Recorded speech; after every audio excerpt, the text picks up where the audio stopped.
শুনুন, আমরা আপনাদেরকে ভোক্তাধিকার থেকে যখনই আসি তখনই কিন্তু বলি যে পরীক্ষা ছাড়া এটা বলতে পারবো না, নিশ্চিত না যে আপনি কিছু মিশাচ্ছেন কিনা। কিন্তু এখন তো এই যে আমরা গতকালকে এখানে প্রায় 13টা দোকান থেকে সব স্যাম্পল শুধুমাত্র আপনার চকে মানে সে হলুদে আমরা ভেজাল পাইছি, ভেজাল পাওয়ার সাপেক্ষে আবার আসা হয়েছে। এখানে একটা দোকান থেকে বলে, এখানে যত দোকান আছে এখানে পাওয়া যায় না, সব পাওয়া যায় আপনার দোকানেই হচ্ছে পাওয়া যায়। গত মাসেও পাওয়া গেছে, এই মাসেও পাওয়া গেছে। এখন আপনি কি মিশন বের করেন? এখন বলেন।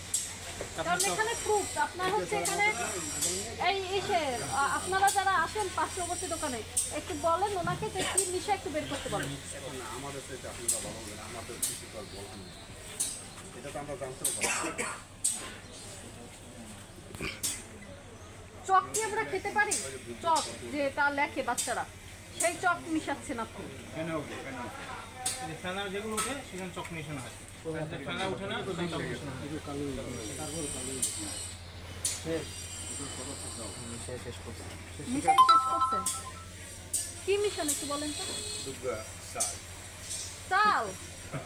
চালে তো এটা হবে না, চালে তো এই জিনিস আসবে না। তাইলে চালের সাথে কিছু মিশানো ছিল। চালের সাথে মিশানো ছিল, চালও মিশান আবার চক পাউডারও মিশান। এই দিনে একটা মানুষ চালের কেজি কত বলেন?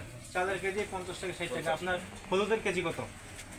হলুদের কেজি এখন কত বিক্রি করেন? 250 টাকা। 60 টাকার জিনিস দিয়ে আপনি 250 টাকা বিক্রি করতেন। আমরা গতকাল সব পরীক্ষা